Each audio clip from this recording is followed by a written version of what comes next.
There is something strange going on with New Zealand over the past few years. Even though genuinely it's one of the most beautiful countries in the world, and people here enjoy a very high standard of living, good education, good access to healthcare, and a relatively utopian culture, it doesn't mean that New Zealand does not have its own problems. If you take a look at this chart, you'll see that over the last 10 years, the number of local people leaving the country has become more than the number of immigrants coming from the third world countries. In fact, in 2025 alone, New Zealand experienced a significant brain drain, with a near-record 119,800 local people departing, while 134,000 immigrants arrived, resulting in a net gain of 14,200 people. But these 14,000 people are not locals. And this is a worrying situation for any country. Of course, it might sound great on a tourism brochure, but it has had some unintuitive consequences on the national economy. New Zealand has one of the highest emigration rates in the developed world, and most of the people who leave do not go very far. They simply cross the Tasman Sea and settle in Australia. Today, well over 10% of people born in New Zealand live across the water.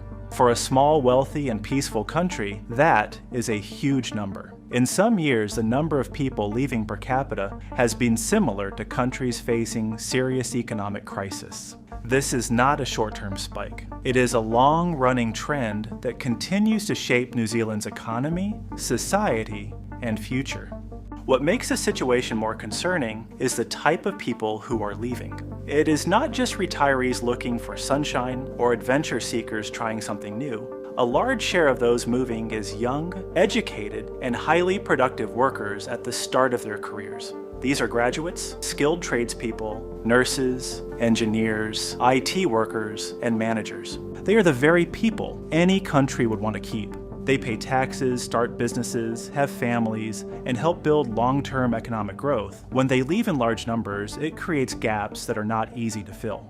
New Zealand's population is still growing overall, but that growth has been supported mostly by immigration. Migrants arrive to fill labor shortages and keep industries running. Immigration brings many benefits, including new skills, cultural diversity, and fresh energy. However, it also creates pressure on housing, roads, healthcare, and schools. When a country constantly replaces departing locals with new arrivals, it can feel like running on a treadmill. The numbers stay stable, but the system is always adjusting. At the same time, people are moving in the other direction as well.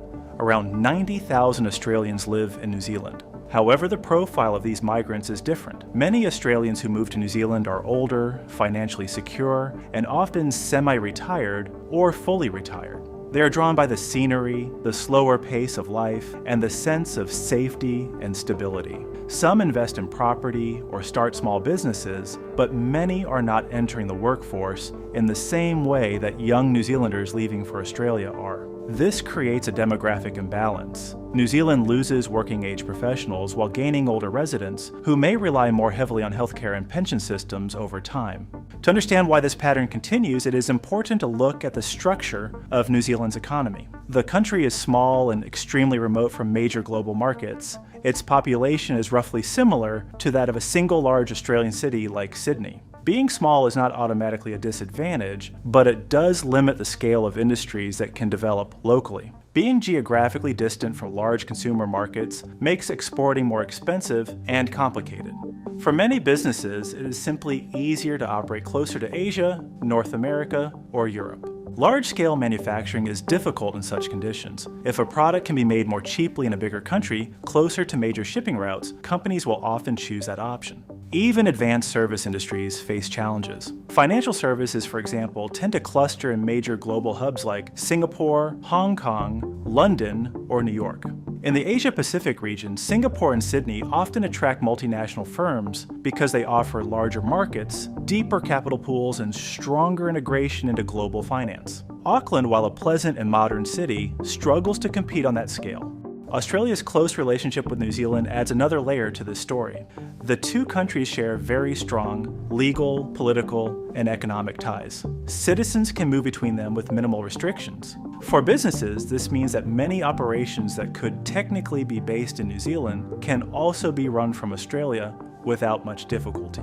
Since Australia has a much larger economy, companies often choose to set up there instead. This limits the number of high-level corporate roles available in New Zealand and pushes ambitious professionals to look elsewhere.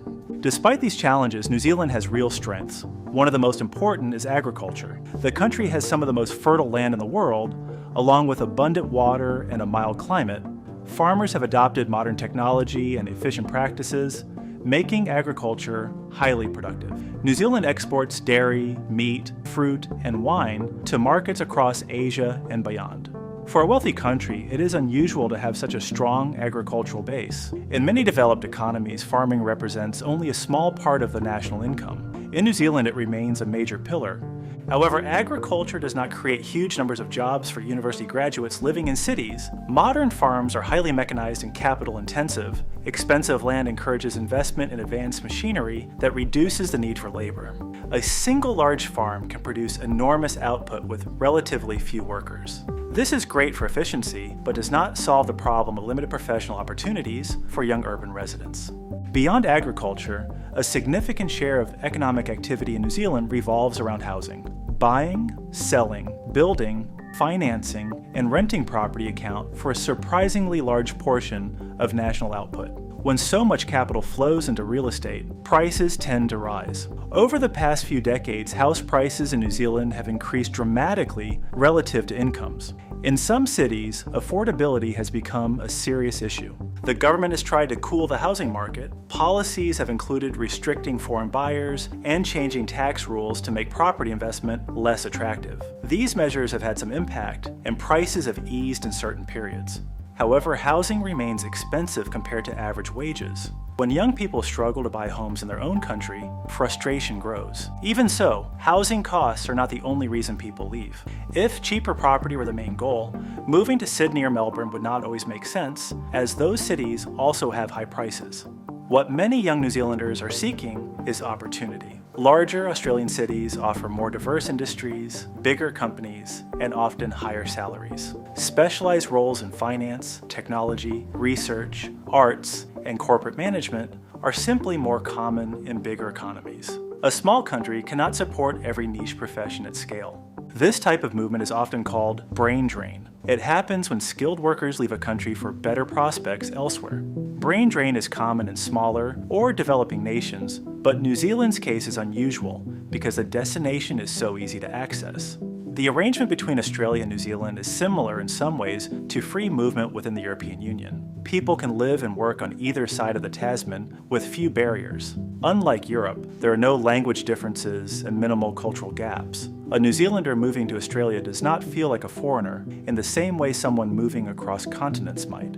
Education also contributes to this flow. Australia has a larger number of major universities and specialized training programs. In competitive fields such as medicine or advanced engineering, there may be more places available in Australia than in New Zealand. Students often move for study and then remain for work. Since they already have networks and job offers in Australia, staying becomes a natural choice. Today, around 600,000 New Zealand-born people live in Australia. That is an extraordinary figure for a country with a total population of just over 5 million. When more than 1 in 10 citizens live abroad in a neighboring country, it inevitably affects politics, economics, and national identity. Meanwhile, the 90,000 Australians in New Zealand do not fully offset the loss in terms of workforce contribution. A natural question is why New Zealand does not tighten its relationship with Australia to slow this outflow. In theory, it could impose restrictions. In practice, doing so would be extremely difficult. Politically, many New Zealanders value the freedom to move. With such a large diaspora already living in Australia, limiting mobility would be unpopular. Economically, the relationship benefits trade, tourism, and business cooperation. Diplomatically, the two countries are close allies with deep historical ties. Any attempt to restrict movement could damage that partnership. It is also important to recognize that migration is not always permanent. Many New Zealanders spend years working in Australia, gaining experience and savings, and later return home. They bring back skills, capital, and international connections. In that sense, migration can be seen as an investment in human capital. The challenge is ensuring that enough of these migrants eventually come back to strengthen the domestic economy.